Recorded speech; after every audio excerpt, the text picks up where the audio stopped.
Well, hello and welcome to the Basic Gardener. Today, as I said to you before, we were going to be looking at some herbs, and this is really going to be a quick video on just some very basic tips on growing herbs in containers.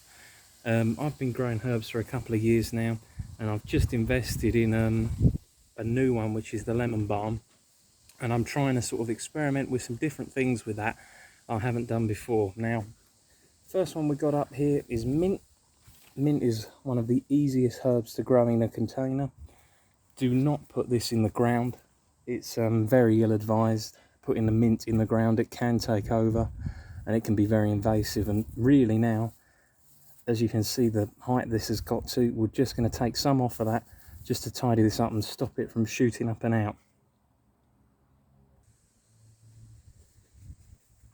So when you're trimming back any sort of herb, you just want to take, in my opinion, probably about half off.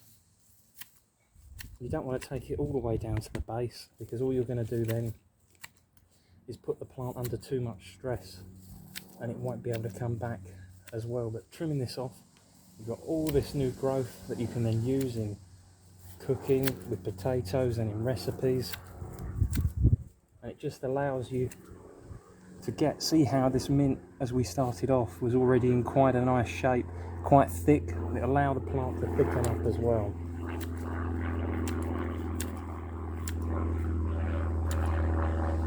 So having cut that down, this is one of those plants that you can use this feed with, and it's the same with all herbs. Liquid seaweed. I cannot stress that this is such a good product. Any manufacturer, I've used plenty of different ones, different types of manufacturers of liquid seaweed, but apply that definitely in the growing season and you'll start to see some serious results with the herbs. Now, the next one we're going to move on to is lemon balm. You can get lemon balms, you can get lime balms, same principle with that. This morning when I come out, I'd cut some off of that. This one I've only just invested in, but as you can see, there's plenty of new leaves in there that'll come and shoot up and do different things. And again, it will just be the liquid seaweed feed for that one. Now this one is an interesting one. Just move that to the side. Rosemary up here. This one was grown into a standard shape off of a bigger rosemary bush from the garden.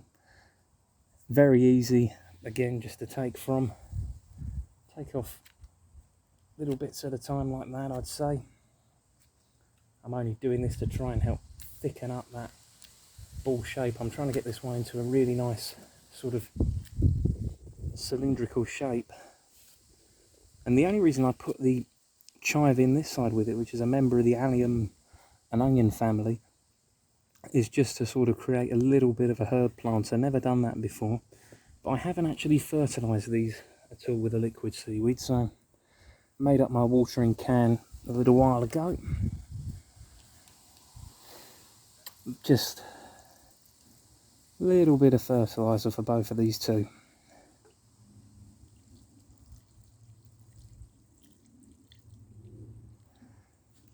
When growing herbs in a container, the main rule of thumb is don't let them dry out.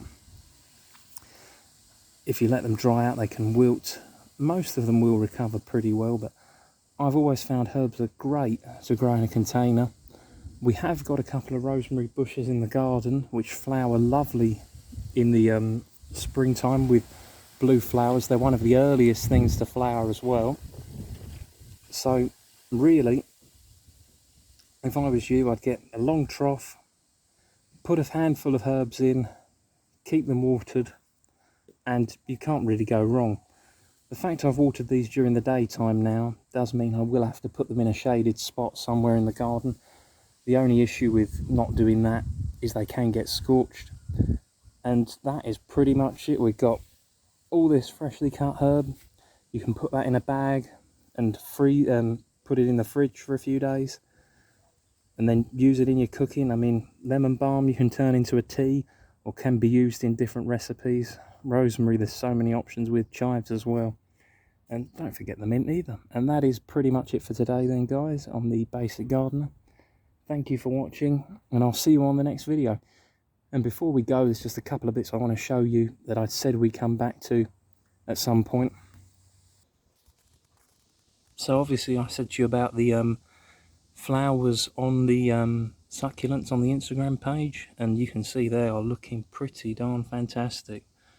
Really come on absolutely beautifully. And in that small pot there are the succulents that we harvested a couple of weeks ago. We're going to keep an eye on them and come back to them. And here are the heuchera cuttings that we took a couple of weeks ago. This one I think is doing okay, as you can see. Still got the greenery on the leaves. And just while we're here, we'll have a quick look at what else is here. We've got the couple of geranium cuttings. We've got some olive cuttings. First time I've done that, so we'll see how they go. And a few other bits which will be coming up in future videos. So thank you very much for watching, and I'll see you all on the next one. Bye.